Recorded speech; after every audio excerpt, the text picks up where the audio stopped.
Welcome to the Met Office 10-day trend, a 10 days that takes us through the end of what has been a remarkable summer. Yes, the 1st of September, Saturday, marks for us meteorologists at least the first day of autumn.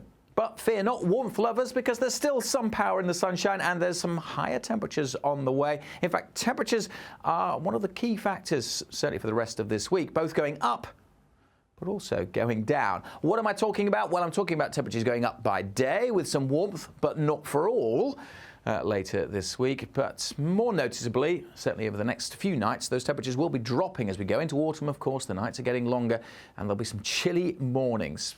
One of the key factors over the next 10 days, not a great deal of rain around. And when we're talking about dry spells, well, we're usually talking about high pressure. And this one in particular will dominate for the next few days. As we run through the sequence, notice it does steadily drift away to the east, and weather fronts do try and push in. They will bring more cloud into western areas, particularly through the course of the weekend. But as they run up against that high pressure, they do tend to weaken, so they're not going to produce a great deal of rain. And as one high sinks away, notice there's another one waiting in the wings to take over as we go into next week. Let's just rewind the clock and see how that area of high pressure is going to influence things temperature-wise. And notice that we start off with actually some relatively cool air across the UK, the greener colours. That's why the next few nights are going to be quite chilly. But then, again, running through the sequence, but now with the temperatures on, as the high drifts away and the weather fronts waft in, they also bring with us some warmer air. So especially through the weekend, across parts of the east where we see the sunnier skies, temperatures will be rising, with potentially, as we go into the early part of next week, some spots getting maybe into the mid to maybe high 20s. But notice it's not for everyone. The cooler air pushing back in across the far north. So there'll be some big temperature contrasts. Yes, it's warming up, but only for some places as we go through the weekend. And it's definitely getting cooler by night. These are an example, rural temperatures through both Thursday and Friday morning. That morning commute will be chilly, with even temperatures getting down to freezing across the glens of northeast Scotland. So yes, a chilly couple of mornings ahead, but some fine and sunny weather to end August. For most places, we'll see quite a bit of sunshine through the course of Friday. It could start a little bit misty. It's getting to that time of year, but any early morning mist should clear. Some cloud will bubble up, but for most, there's some fine weather on Friday. Notice, though, in the west, more cloud thickening up and the threat of a bit of rain, even in the far southwest. Now, that is from those weather fronts we saw earlier, bumping up against that area of high pressure.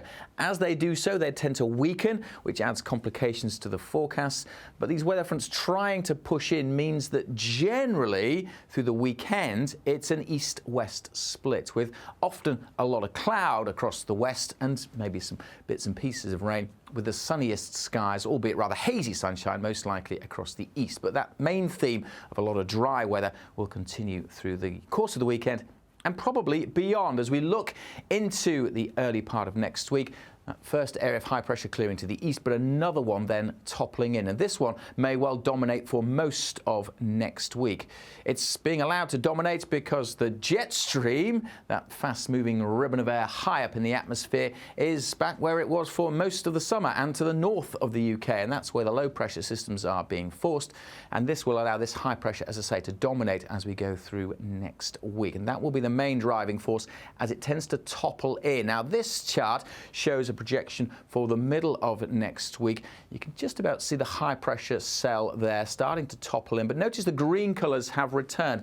Cooler air generally, so the nights could again get quite chilly, but also notice it's not cool, it's not green everywhere. There's still the remnant of that warmth near the south, and there's also these little triangles on here, and they're suggesting that there is the risk that there could be some showers nearby. Now, this is a long way off, a week or so away, so as I say, things can change. But these computer models suggesting that there is the potential for the warmth, but also the showers to hang on across parts of the south, whereas most places under the influence of high pressure will see plenty of fine weather through much of next week. So the main themes through next week: high pressure close by, bringing fine weather for most.